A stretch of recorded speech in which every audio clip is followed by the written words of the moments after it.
Standing where the desert drops down into the Nile Valley in Egypt are the three pyramids of Giza.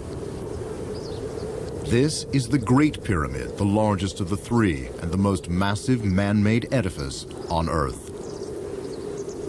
In the 24th century before Christ, 30 million tons of rock were hewn and dragged over the desert and formed into these monuments, which are to an accuracy and size that we could barely emulate today.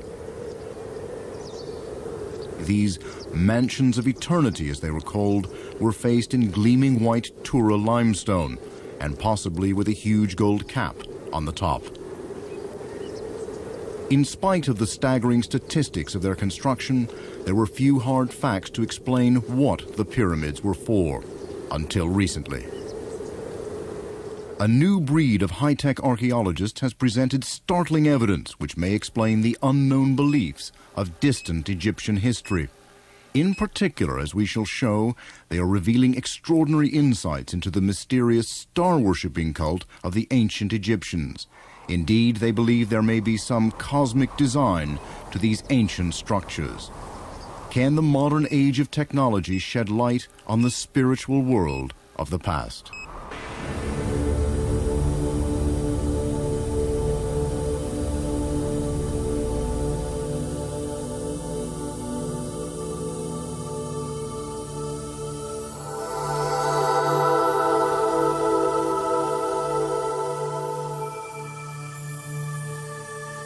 I fly up from you, O men.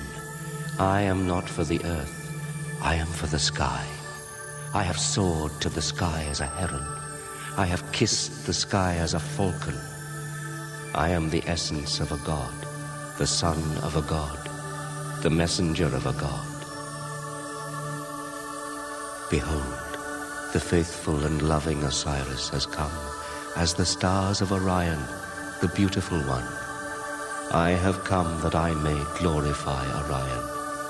My soul is a star of gold, and with him I will traverse the sky forever. This strange and beautiful poetry comes from hieroglyphs carved by the ancient Egyptians on sarcophagi and on the walls of tombs. These pyramid texts, as they are called, are some of the earliest religious writings known to man. Although they were deciphered over 150 years ago, today they're being re-examined in the light of new theories about the ancient Egyptians' perception of their world and their man-made mountains.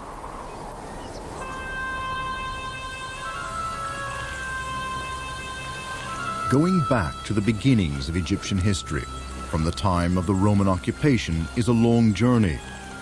Back through the Roman emperors to Augustus, then Cleopatra, the last of Egypt's Ptolemaic Greek rulers, back to the first Greek conqueror, Alexander the Great, then the Persian kings, then 31 dynasties of pharaohs encompassing the reigns of almost 400 individual kings.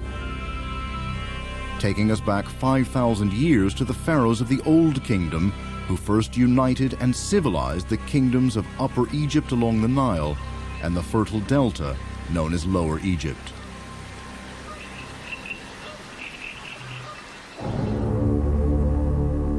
The period we are interested in is the early beginning of Egyptian civilization, the Old Kingdom, known as the Pyramid Age, and in particular the Fourth Dynasty, which lasted from about 2600 BC to 2500. In just the short 100-year span of this dynasty, conceivably one person's lifetime, all these near-perfect pyramids were built. What vision drove those pharaohs of the Fourth Dynasty to such size and precision, while their successors in the Fifth Dynasty settled for this? In spite of their dilapidated state, they contain a clue to the mystery of the achievement of the previous Fourth Dynasty pyramids. These pyramids are at Saqqara, 10 miles south of the Great Pyramid, near the ancient capital of Memphis. The builders of these now ruined pyramids undoubtedly knew the legends of their ancestors including the ancient Egyptian worship of the stars and their belief that the stars were manifestations of their gods.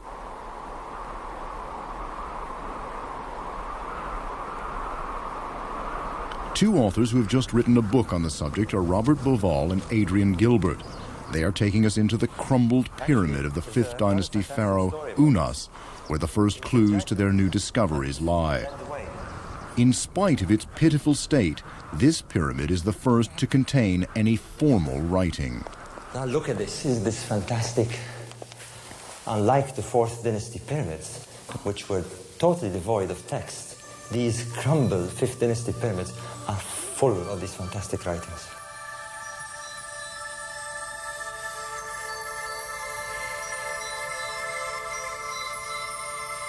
You just look up at the ceiling. I mean, it's absolutely covered with stars.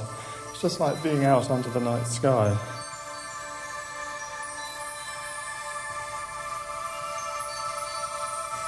They constitute the oldest body of religious writing in history. And they're there on the walls to help the dead king into his voyage into the afterworld.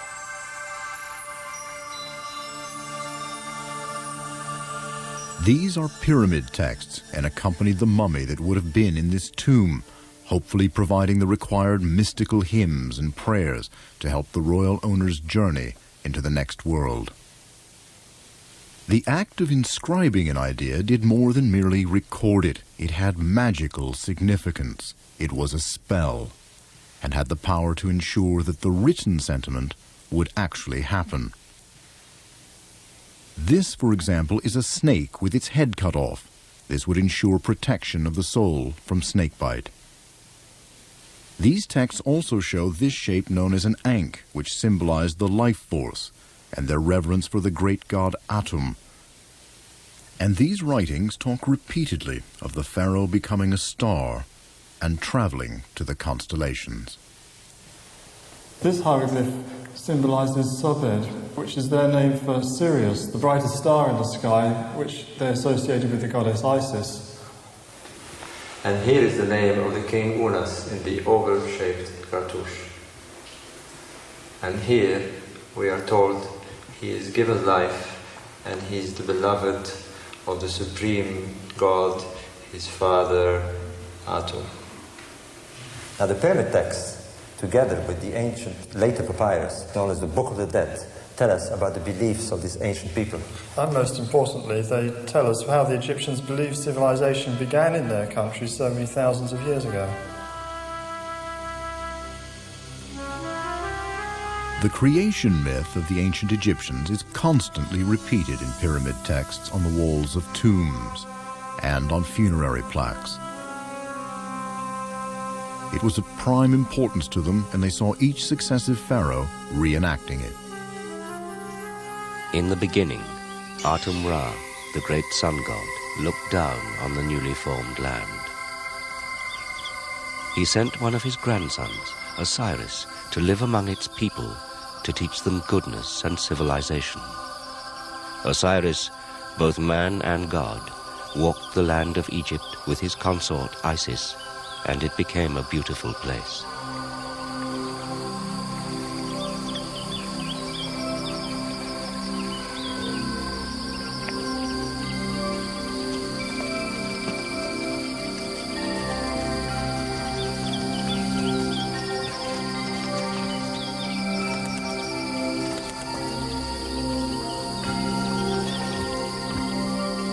Alas, Osiris's brother Seth was jealous of him and murdered him. He cut his body up into 14 parts and scattered them around Egypt. Isis, overwhelmed with sorrow, roamed the land in search of Osiris. Eventually, finding all the parts, she bound them up with muslin strips and brought his body back to life, just long enough to place herself on his phallus and take his seed. Osiris then ascended from the land of Egypt, leaving Isis hiding in the bulrushes of the Nile Delta. She bore a son, Horus, who grew up to avenge his father's death. Isis, her earthly mission fulfilled, joined Osiris in the stars. The stars then in this night sky were seen by the ancient Egyptians as a heavenly counterpart to their own land, inhabited by gods and the souls of the departed. The main feature they saw down here was the Nile, and when they looked up into the night sky, the main feature they saw up there was the Milky Way, a shimmering band of stars arching across the sky. And this, they believed, was the celestial Nile.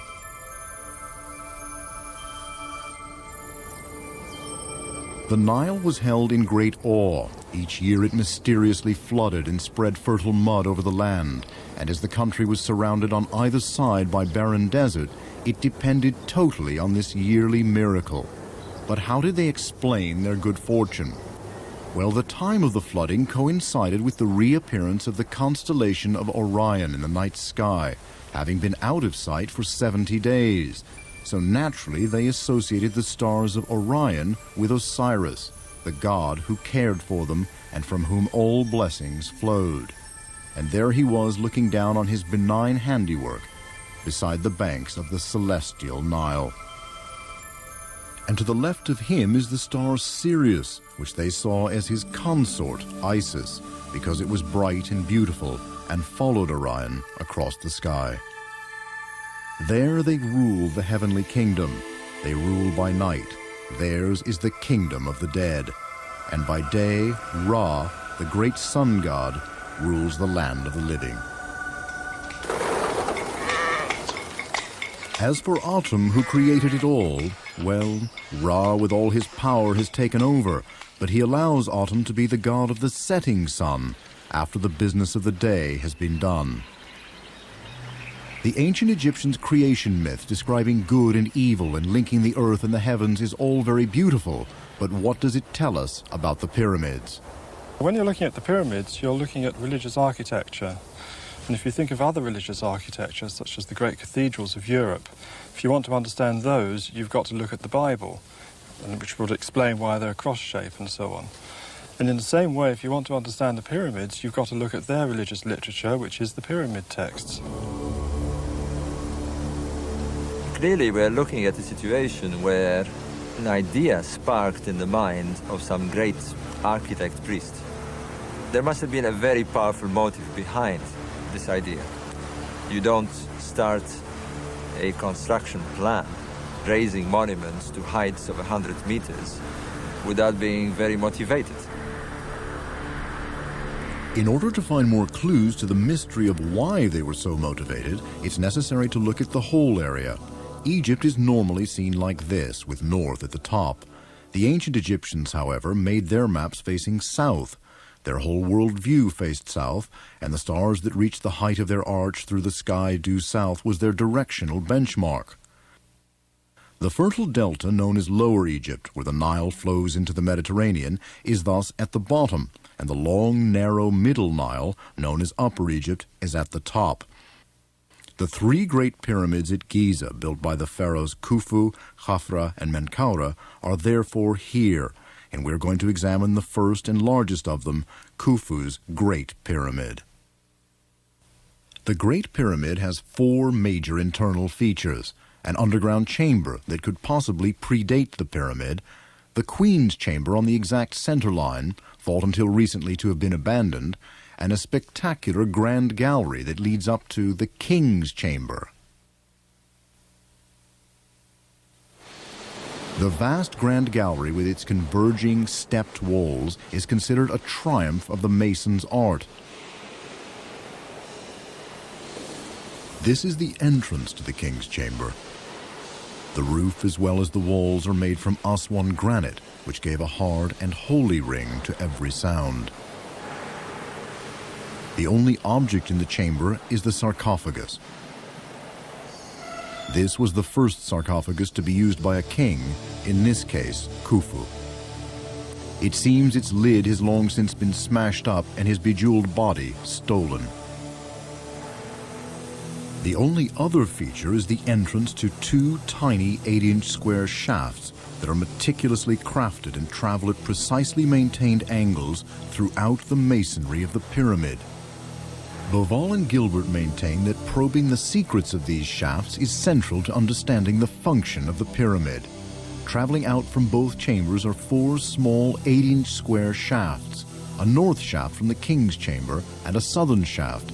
These both extend through to the outer casing of the pyramid, a northern shaft from the queen's chamber, which does not reach to the outer casing and was also closed at its inner end, and finally a southern shaft, again closed at both ends. This is the entrance to the southern shaft of the queen's chamber. Originally, it didn't come right through. It stopped a couple of inches back, suggesting its function was ritualistic rather than practical. You have what I call a... Jean Carizel is a leading French construction engineer and geological consultant. As he was taking part in the building of the Cairo Metro, he encountered the pyramids. Today, he's president of the France-Egypt Society. You will see that Khufu put magical devices in this pyramid. For instance, there are many recesses. You don't know why. The shaft... of course, the Khufu pyramid is unique for shaft. You have 4 shafts. I think that they have a very significant function. And the construction of that shaft was not easy at all for many reasons. You have a wall perfectly well dressed with stones, and the last one are hewn slantwise, as you see, with the appropriate slope. Then in the upper stone is hewn exactly the section of the shaft. If the Egyptians have accepted these complications, this is a proof of the very significant function of the shaft. All these sort of building, all these sort of shafts, definitely they have been made for specific reasons. They are not haphazard done by the ancient Egyptians, but they never left us anything to tell us what are these things is. No plans for the pyramids, no sketches for the pyramids, nothing. For the next 80 years, these shafts remained an unsolved mystery. Then in 1963, one pyramid researcher looked to the stars for clues.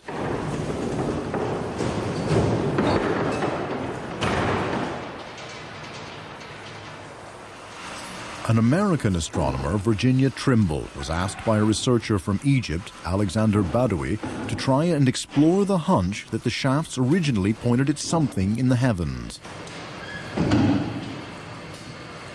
How important the sky is to a culture, I think, depends mostly on the weather.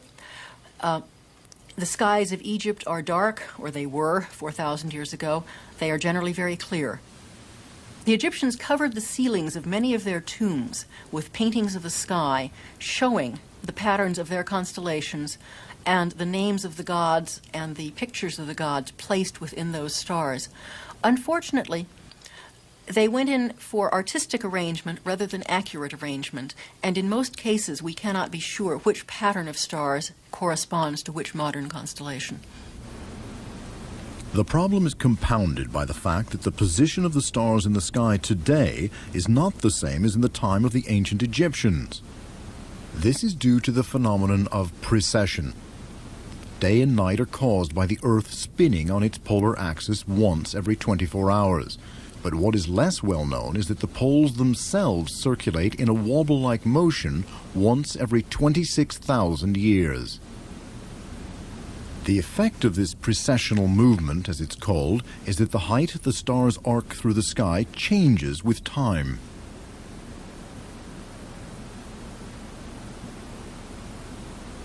The stars, of course, appear to travel through the sky every night, rising and setting like the sun. The highest point in the nightly arc of a star is due south, and it's called its culmination, and it's this height that changes due to precession. Virginia Trimble showed that the constellation of Orion, for example, dropped by about 1 degree per century as you go back in time. We realized very quickly that there weren't many bright stars that pass over those southern shafts. The most conspicuous ones at about the right time were Delta Epsilon and Zeta Orionis, the three stars of Orion's belt. This is Delta Orionis, the brightest of the stars in Orion's belt. This is the declination. And here at 100-year intervals from 4000 BC down to almost the present are the positions. Here is the period 2500 BC when the pyramids were almost certainly constructed. The angle of the southern shaft of the king's chamber is 45 degrees. As their calculations reached back to the time of the building of the Great Pyramid, they were in for quite a surprise. The shaft lined up perfectly with Orion's belt. Which constellations the Egyptians saw in the sky is still something of a mystery.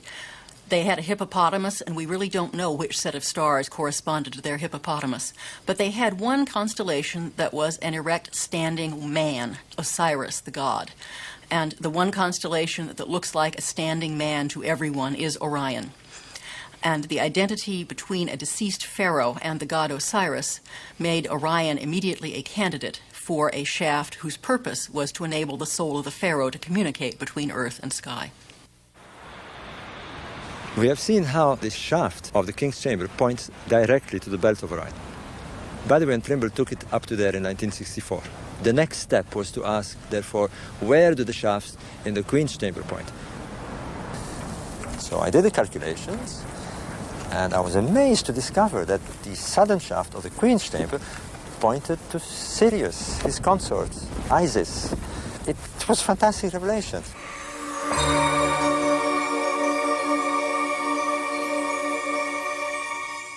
Bombarded by all these astronomical alignment theories, it seemed important to take a step back and talk to established experts on the subject. Since the 1930s, Dr. Ethan Edwards has built up a reputation as the world's leading authority on the pyramids.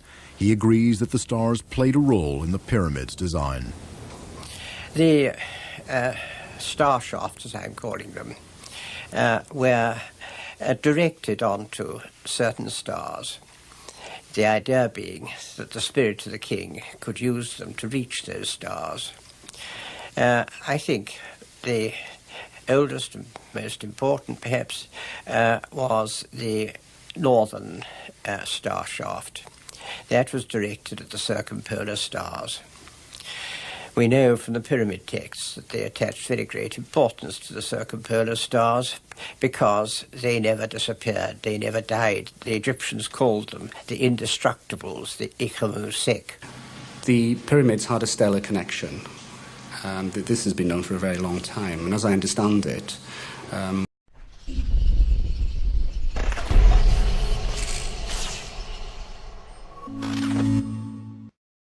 one of the shafts certainly lines up with the constellation of Orion. So yes, it's quite possible there is significance in this. So the basis of the star theory has eminent backers from British museum keepers past and present. But the debate over the significance of the shafts is far from over.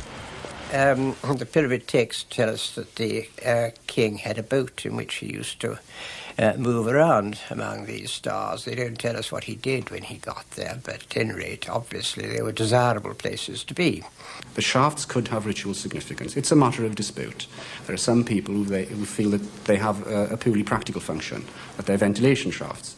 There are others who believe, and Beauval and Gilbert are among them, that they have a ritual function. This is also consistent with what we know about the Egyptians' beliefs. They were channels to the stars. They were going to assist the soul of the dead king to join Osiris and become one and live in this celestial kingdom next to the celestial line. That's what it seems the most logical and ritualistic purpose of the shafts. We see those shafts shooting in perfect alignment towards the stars. The degree of accuracy is astounding. The base of the pyramid is within minutes of arc.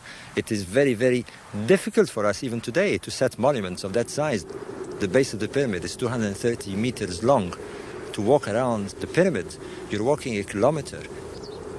Now, obviously, they used stars to align their monuments. They didn't have the compass, and even if they did have the compass, you couldn't get that accuracy with a handheld compass. So we have a monument that expresses an architecture based on astronomy. As Beauval became more and more aware of the amazing accuracy of the three great pyramids of Giza, a paradox began to develop, because they appeared to be accurate in all respects except one. Now, there is something baffling about this plan that we see, these three pyramids as we see on the ground. Three pyramids next to each other, two of almost identical size, in diagonal alignment, and yet this was the puzzling question. The third pyramid was much smaller and offset to the left.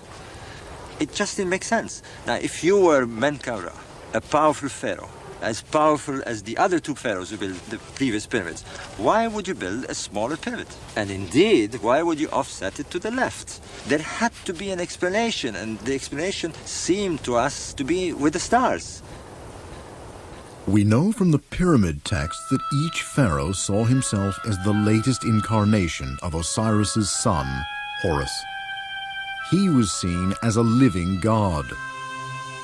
Beauval and Gilbert wondered how, after a pharaoh died, he could be a god in the heavens and a god on earth, as Osiris had been. Mummification was part of the answer, as this was clearly intended to preserve his body for eternity.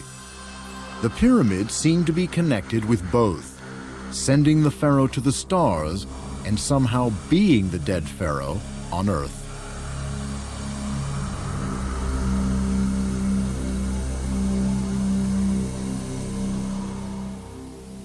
Out in the desert, Beauval chose a pitch-dark night when the stars could be seen in all their glory to reveal an extraordinary breakthrough in his research.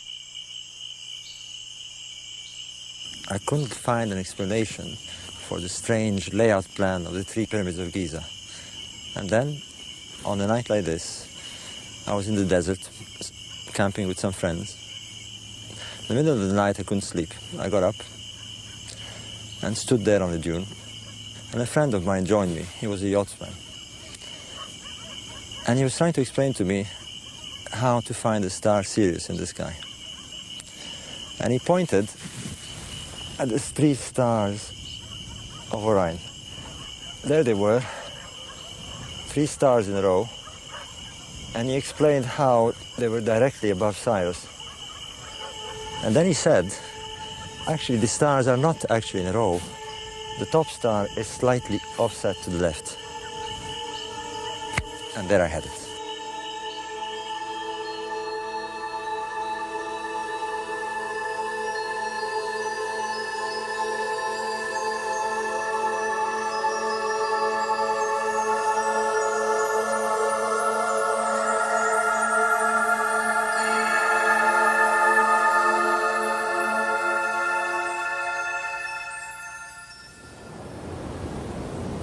Phenomenal as it is, the theory of correlation between the pyramids and Orion's belt was only the beginning.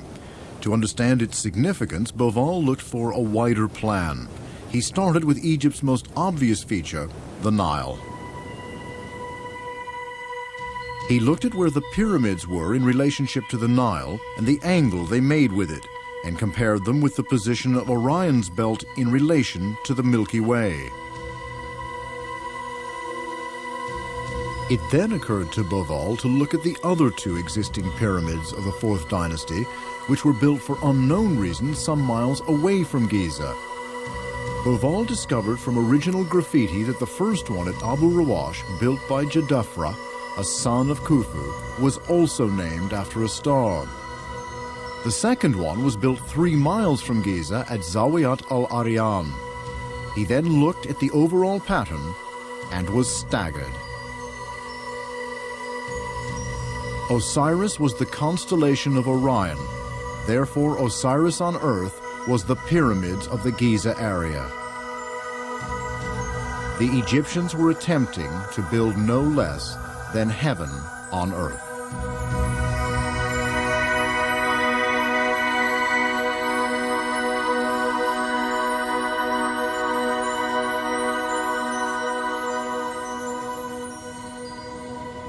The theories of Beauval and Gilbert, coming after decades of research into ancient Egypt, are radical.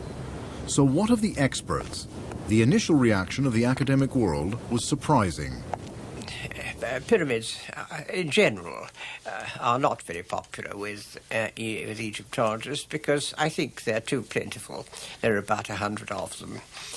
And also, I think they've acquired something of a bad name because they've attracted so many cranks. I must confess, I've never been somebody fascinated with the pyramids, although, of course, as a student, one studies them.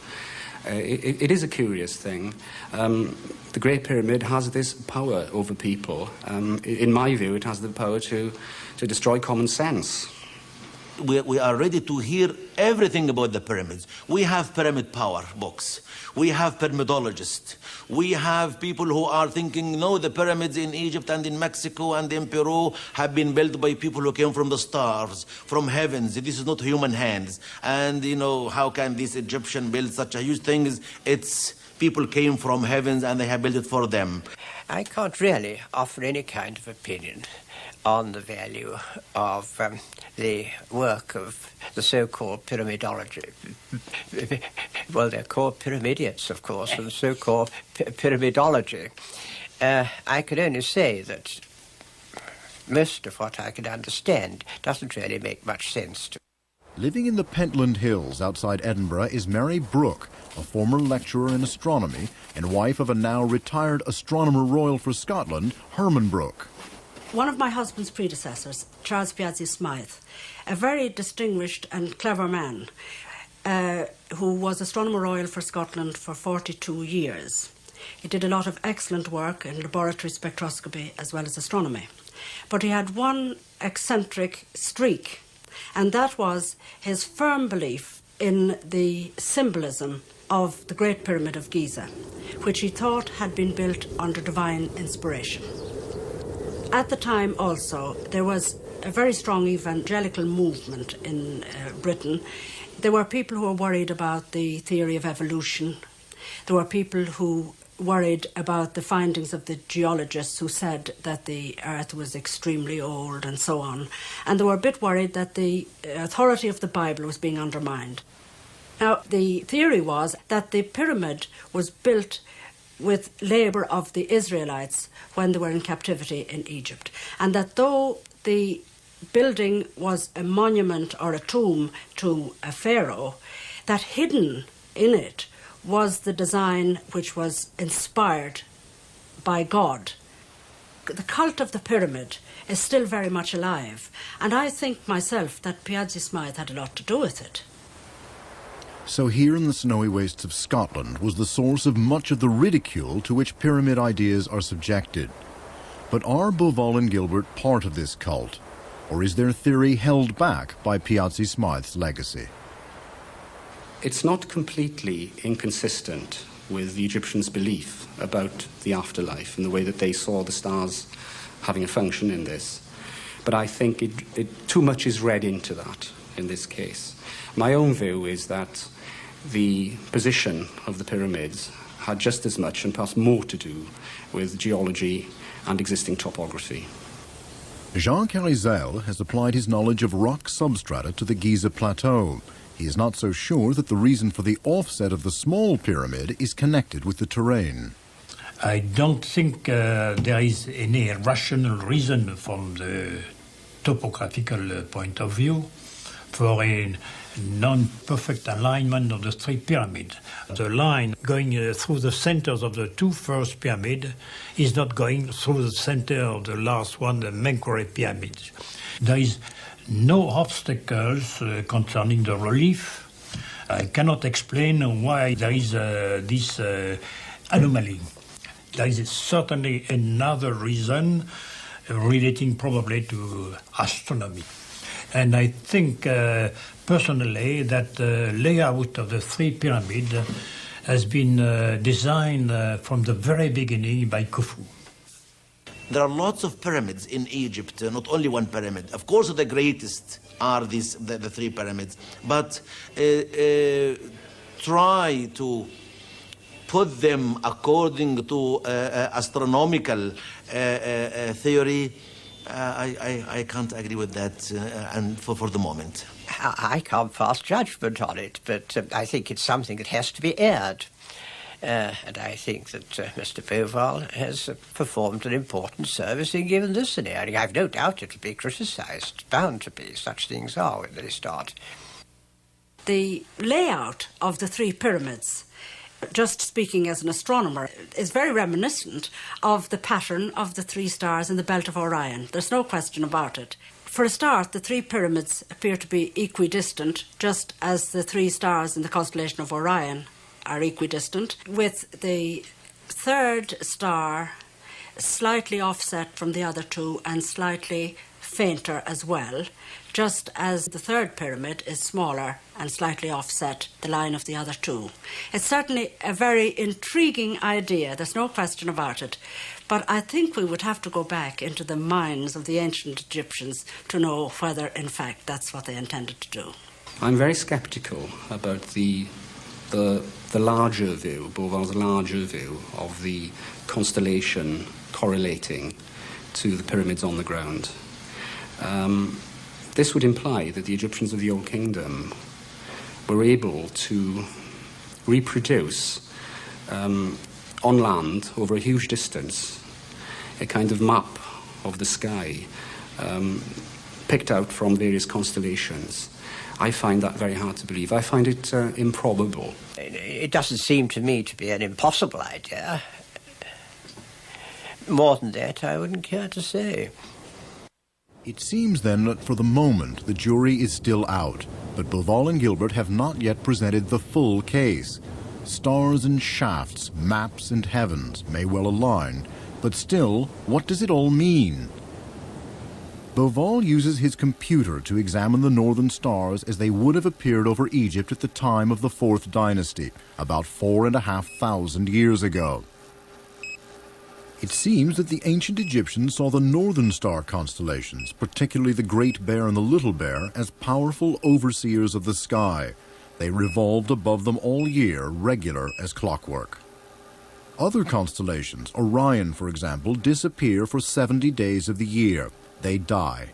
This is because the Earth is circling round the Sun, and so the portion of the stars that the spinning Earth reveals each night changes. Each of these lower stars was welcomed back by the Egyptians when it reappeared, as you would welcome a departed soul or god that had been away for some time. At dawn, just as the stars are disappearing, you get a glimpse of a new star which has been out of sight for 70 days.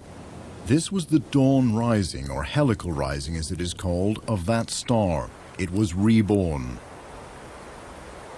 The Egyptians knew the day of its birthday from their calendar, and the exact moment by looking into the northern sky and observing the position of the permanently visible Great and Little Bears, almost as if they were the hands of a giant star clock. This brings us back to the angles of the shafts.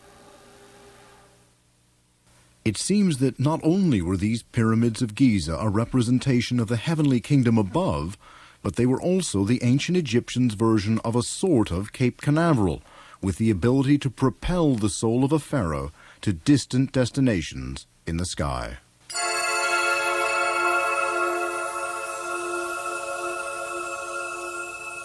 To understand why, we need to go back to the pyramid texts and the Book of the Dead. New translations of the pyramid text tell us much about how the pharaohs regarded themselves. They saw themselves as part of a direct line going back to Osiris, the first god king who founded Egypt. They were his embodiment. They were god kings, and each pharaoh attempted to reenact the life and death of Osiris. When a pharaoh died, he was mummified in the same way that Isis had reconstituted Osiris. They were then encased in a splendid outer shell to look like Osiris. This gold sarcophagus of Tutankhamun is the most magnificent example that has so far been discovered.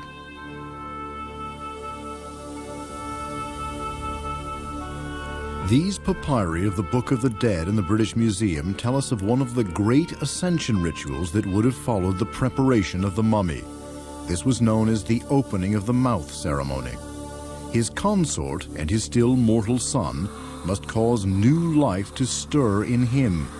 This had to be done at an exact moment, the dawn rising of Orion. the pharaoh must be reborn as a god. Beauval and Gilbert imagine this most dramatic and ceremonial moment could well have taken place in the Queen's chamber.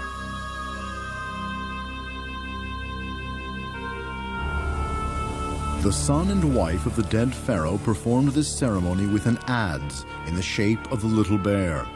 This was often made of iron taken from fallen meteorites. At that time, this was their only source of iron. Every now and then, they saw these meteorites come thundering down through the sky, and to them it was real evidence that the star world existed. This strange iron substance that occurred nowhere on Earth they thought was a dribble of semen from the gods, and this led them to think that the gods had iron bones as well.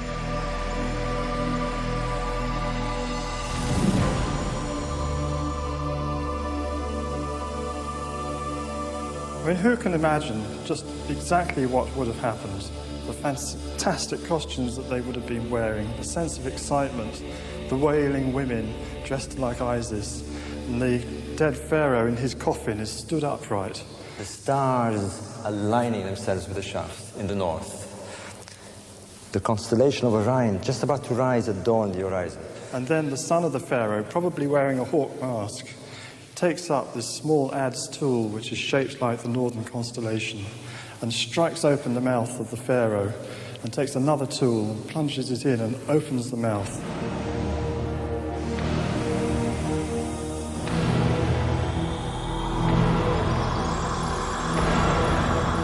Forces them with the instrument, probably breaks the jaws. Mouth is open, the air comes in, the pharaoh is alive, he is reborn with the stars.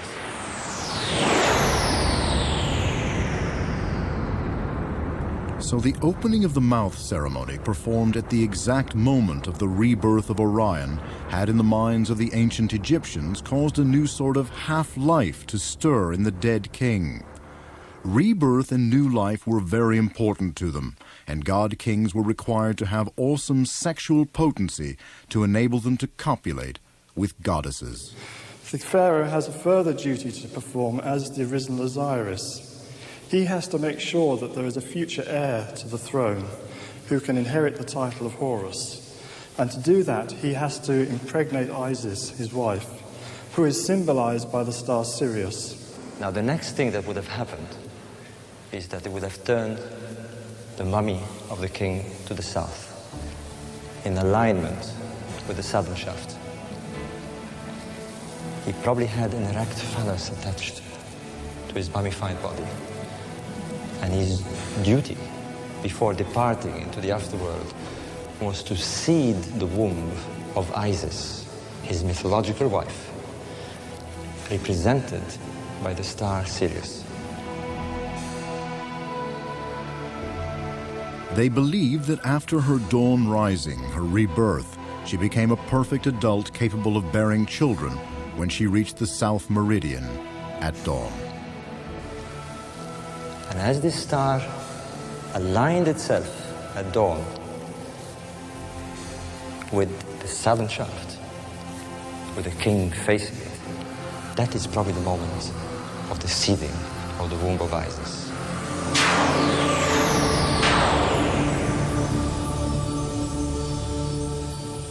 Nine and a half months later, the star would rise in the east at dawn, the helical rising of Cyrus, the great moment of rebirth. The heir to the throne was symbolically reborn as her son, Horus, the son of Isis.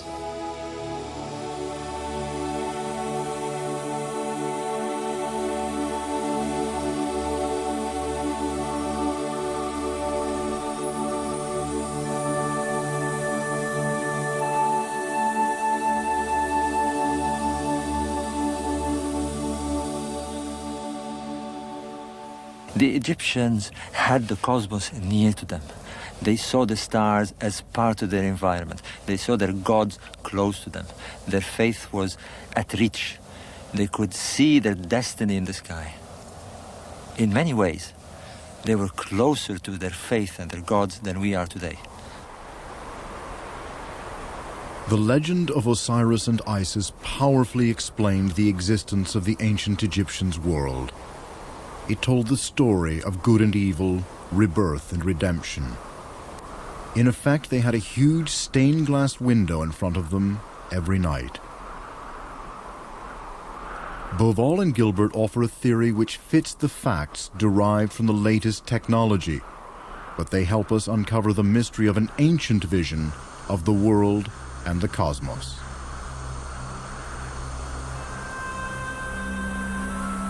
In our modern scientific world, with all the technological wisdom we have, we are really no different from our ancestors. We stand like children in front of creation with the same questions. Where have we come from? Where are we going? The mystery remains.